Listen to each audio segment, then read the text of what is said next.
Thank you, Tammy. So I very much appreciate Tammy accommodating a quick schedule change. So we're literally taking this opportunity on Wednesday afternoon to record this so that everyone can still tune in tomorrow as planned. So, and I'll explain why we're going to do that a little bit later because that's going to tie into some of the things we talk about. I'm Leah Feagin, Mayfield Independent Schools.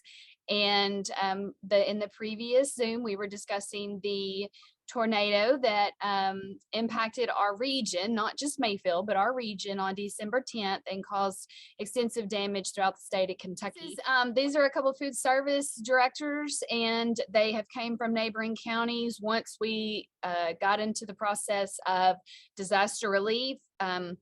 Not the first day, but by the second or third day, because I think I talked a little bit in the previous Zoom about what that first couple of days entailed of getting food into appropriate storage units and whatnot. So now we've gotten that taken care of, and here we are like, okay, let's just feed people because that's all we know to do, and you just can't not look around and see the need and want to help. And this is our community, these are our school families.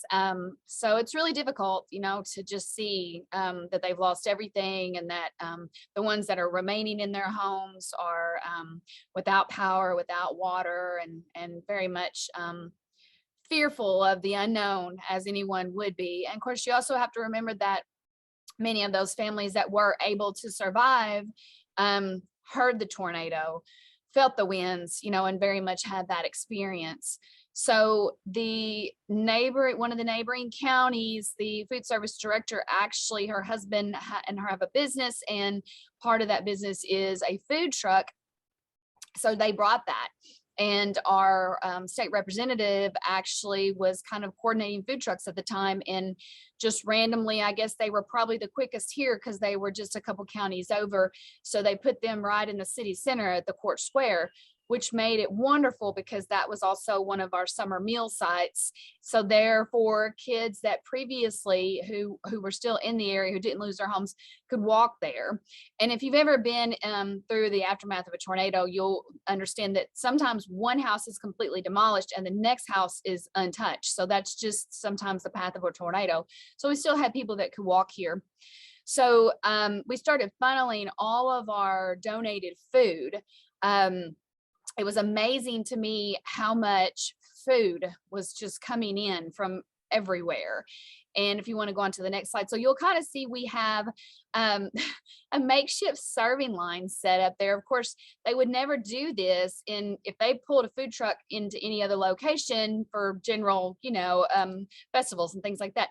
You don't have all this sitting there. I mean, there's a milk cooler to the right, but we had all this extra food that was being donated, and like, let's set it out here. We had donated bags so that the families who did walk up, and that's one of these families right here that you see in the picture, could just take a bag full of food and then go on back home with it, because the truck was only here for breakfast and lunch each day. So you want to go on to the next slide. So this is the group, and Amber's the one second from the left that has the food truck.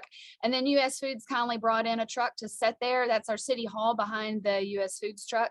So we were in and out of that all day long because it had the refrigeration and the freezer access on the truck. So that was a blessing. If you want to go on. This is an interesting donation. So like we said, donations came from everywhere. So here comes someone with these eggs. And if you'll notice next to my Post-it that said donation, because I didn't want staff or anyone in our kitchen to think that those are eggs that we had purchased and put them back in our refrigerator. So fresh eggs can sit out at room temperature for an extended length of time compared to refrigerated eggs. And you can see some dirt on those eggs or whatever that might be. There was actually some feather on the eggs. So that was a very interesting donation. And, we just tried to use it. That was one of those things that was perfect for the food truck because we weren't going to stay in the kitchen and do any cooking because we decided that wasn't a good use of our time initially. Now, eventually we did do that, but initially we're just trying to get food to the food truck. The food truck can cook the food. Well, we were running on a generator, so that had a lot to do with that. And then once we got full power back, then we could start using our combis and our dish room and all those things to help prepare meals. So Okay. More That was down. a very moving photo of one of the churches, and we actually ended up serving coffee out of the bottom of that church, which you would think there's no way, but they were able to set up a little coffee station. So in the mornings, my routine was I would pick up Cambros full of coffee from these ladies from the church that volunteered just to make bulk coffee. And then I would take it up to the court square. You know, not only did we have people without electricity and water, we had tons of volunteers just pouring in from everywhere. And, you know, we wanted them, we wanted the help, and you can't, there's nowhere to eat, you know, so you have to provide food for your volunteers as much as you do your families in need. And I think that was one of the things that was like an eye opener to me. Like, I'd never been experienced with any type of disaster before, but, you know, through our school meal programs, we're so used to just feeding anyone 18 and under. And that's not the case in this scenario. You just feed anyone who wants a meal. Wow. Go on the next one. I think there's a picture of the courthouse. And that was also diagonal from where the food truck is, or across the street. So that was our city center. That's good perspective. Yes. And then the National Guard was helping us. There was, well, at this moment, they're loading up. This little boy is standing in front of that one National Guard soldier, and you can see an empty seat. They're getting ready to put him in the vehicle to take him back to his house, because you can see the person in the red shirt, they've got a box of food. So he was one of the families that was walking there every day. And we were like, you know what, you can't carry all this. And they were sitting there helping with traffic and that kind of thing. So they offered to take him home. And we figured that would probably be something that child would never forget, and hopefully be very impactful for him that they did that for him. Wow. Yeah. So just all of those things. Yeah. I'm glad I got a picture of that, because there was so many things I didn't think about taking a picture of. So, the water, you know, it's unbelievable, just water everywhere. And it just got to where people would just stack it on the corners of streets so that people walking or driving by could just stop and get it if they needed it. If you want to go on to the next slide, the president came to town. So this is just another one of those things that you don't really think about in disaster relief. Some of the, I've traveled to Washington, D.C. for about 15 years now with school nutrition legislation initiatives. And I've never once been near the president or even a couple of our senators. You know, you meet with their staff, but I found myself having lunch with one of the senators one day. You know, it's just all the dignitaries show up. So it was nice, the recognition. So that's very much appreciated. Yes. Oh, there you are. Yeah. And so it was interesting because, like, there's to the left, there's some oranges and some grapes. Of course, you know, those are from our schools because we've got to use them. We have no power. Somebody needs to eat this stuff. And then over to the right under the window, the green and white container is salads. So we went back to school because, you know, you can make salads without power. So we made up all the lettuce that we had. We had just probably literally just gotten a shipment of hydroponic lettuce. We have a local farm that we partner with. So people were coming up to this food truck and like, man, this is the nicest disaster relief meal we've ever had, you know, especially the volunteers that do this in all different areas. So that was pretty cool that they were able to see what we actually feed our kids is really good quality food. Oh, good PR. Great PR. Oh, there you are in that picture. Yeah. And then we can go to the next one. And that's just some more damage. And, you know, this is something I tell people, honestly, I don't even know where I'm at in this picture. Like you look at your town and you just think, now what street am I even on? Something that would have easily been recognizable in the past. You would be driving and have to stop and think, okay, where am I? How do I, you know, do I need to make a right or a left here? And our town is very small. So that was very disconcerting to have to deal with. So there's people working over there on the right. So that just kind of goes to show you, you can imagine this is just one intersection. And I can tell that there's maybe 4 or 5 guys there. So you can just imagine all the people in the town trying to help at this time, because they brought in, of course, the linemen or the specialties of any kind from everywhere. And it was very, very heartwarming. Wow. And that's just a closer up of the courthouse. Someone came and actually put up a fence, and then they started doing a memorial for the lives that were lost. at some point. And I don't remember if I got a picture of that. You may not have that in here. I don't remember seeing that. Oh, wow. Yeah, that was just symbolic to me, because whenever my whole life, when you're giving directions around here, you say, well, 45, take 45, take 45. And then that's on the ground right there at the court square. And I just thought, wow, just. You've taken pictures of things that are so meaningful. Yeah. Yeah. This is a family that we found when we were doing meal delivery. And that's a very long story that I'm going to make very short. But long story short, it was getting dark one night. Well, I had to finish delivering prior to dark because there were no lights in the city. And so I was by myself. I usually, if I was going to be out too late, I would have people with me, but I was by myself, and I had just dropped off meals in one of the housing authorities. And I came across this guy sitting on his front porch, and he looked to be young. I didn't know for sure if he would still be in school or right out of school. And I asked him if he'd like some food, and he said, yeah. And he explained to me that his mom had gone to the hospital, and he was home by himself without power and water, and it's pretty cold outside. And so I took him food. I said, I'll be back tomorrow. And I went back to the food truck the next morning, got him a hot meal, took that, and then took him to the hospital to see his mom. And from that point on, that was just a family that we made sure was being taken care of. And, small town living, I made a phone call, and somebody else made some phone calls. And by the end of the day, that windshield was replaced with, the temporary wrap stuff that they use that you can see through. Yeah. So, it's just one of those things. The stories build.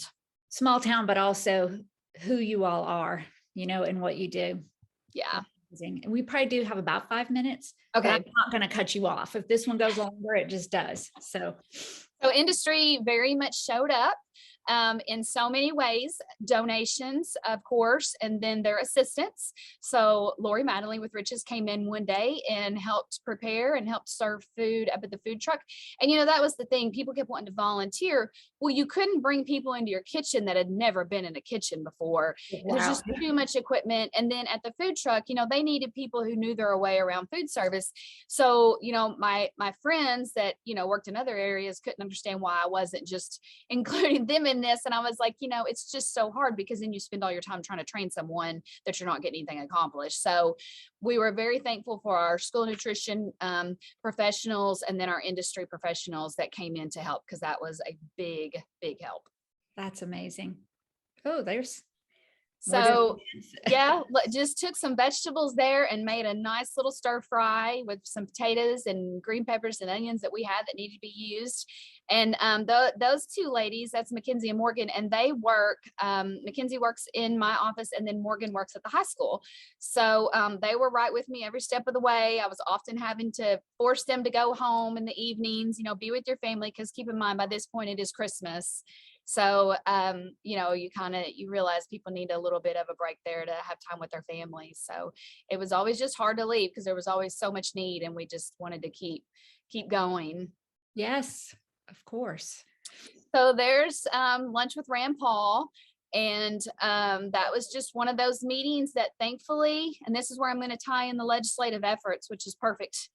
Thankfully, I had the familiarity. I knew some of his staffers from having scheduled those meetings in DC in the past, and exchange business cards, let us know if there's anything you need. So now we'll be back in DC next month with the School Nutrition Association, making those visits again. And we were in Frankfurt yesterday at our state capitol to encourage a breakfast bill legislation with our state lawmakers. So now it's kind of like when they hear Mayfield, they're like, oh, we want to talk to you. So myself and the fact that I'm KSNA's current president-elect, and then the vice president and I got invited back tomorrow to go and speak to our House Senate in Kentucky on this breakfast bill legislation, which is why we're recording this Zoom today. Right. So thankfully we were able to fit it all in, but I bet tomorrow people think I'm in two places when they see the Zoom, and then they see that I'm in Frankfurt, because we had a state email. How did she do it? Yeah, I sometimes wonder. So yeah, it just kind of goes back to how everything ties together, because yesterday at our meeting with our state representative, who was one of those on the ground helping me get supplies and things to people that needed it, and calling me like, okay, we got a food truck, where do you want them to go? Well, we set up a map, and that would have been a good picture. It was our transportation route for our district, and we put Post-its on the map of where the food trucks were located. So then that meant that my staff and I knew where to go when we went out delivering meals, because we knew where our summer meal sites were. So we knew the neighborhoods where people might not have transportation, or they might have a tree on top of their car or whatever. So it was very strategic, and it would have been something that I would have never put in a disaster preparedness plan, because I would have never, that scenario would have never occurred to me. So it very much helped that we've ran that summer meal program with that very same map of trying to figure out where to have summer meal sites to create the most preparation. And it just all ties back together. And that's another industry person, What's for Lunch, Christy White. And so you see the carryouts there in front of us. She was assisting with meal deliveries. And so she actually was able to come in and spend a weekend. So like Friday, Saturday, Sunday, we did the meal deliveries, because so many people, things were a little quieter around the city square on the weekends, and then Monday it would kind of pick back up and you'd have more people out. The food trucks, there was never a lack of food trucks. So I will have to say that. I don't want that to be misunderstood. That wasn't the point. The point was, we knew where families were that didn't have transportation. And one of the families that we really started taking under our wing, he worked at the candle factory that had suffered complete devastation and many loss of lives there. And it was him and his wife. And so he's lost his job. He has no transportation.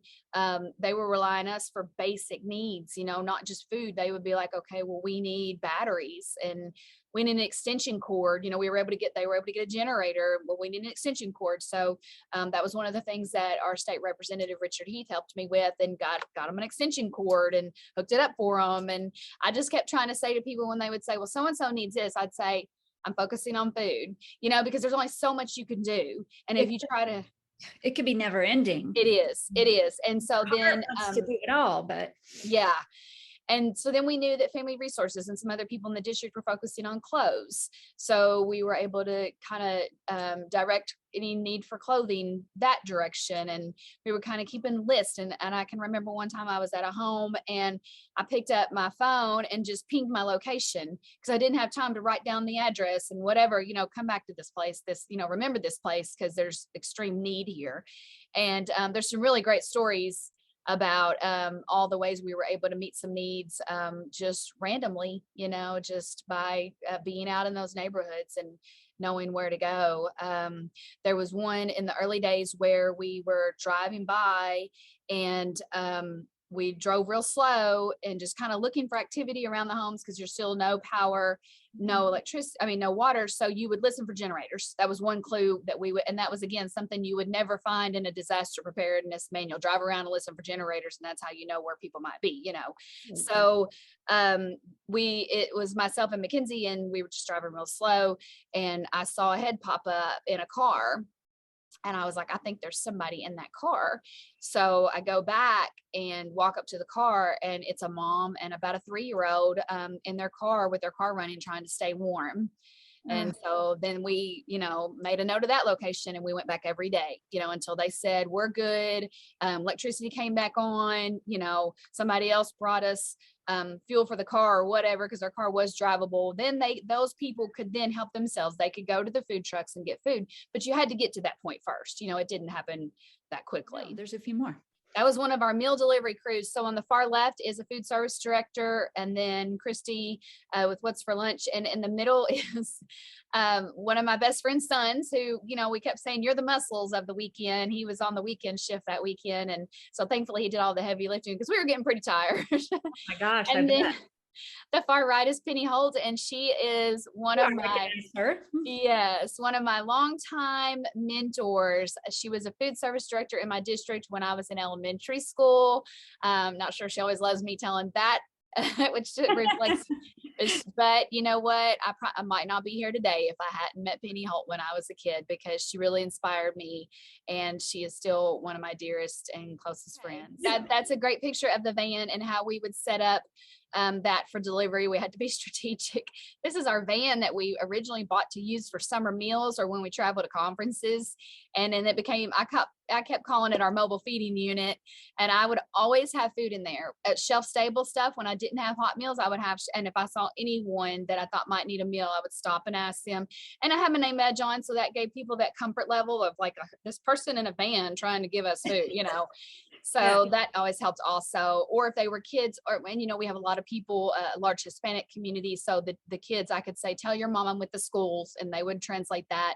And then they would be like, oh, okay. And they would take food from us. How are you? You know, you haven't talked about you and your family. Were you? Yeah, we were fine. We were very, very fortunate. So we were spared. I mean, the only thing, and I hate to even say anything, because like we, you know, there were so much worse, but my husband is the supervisor for the water department.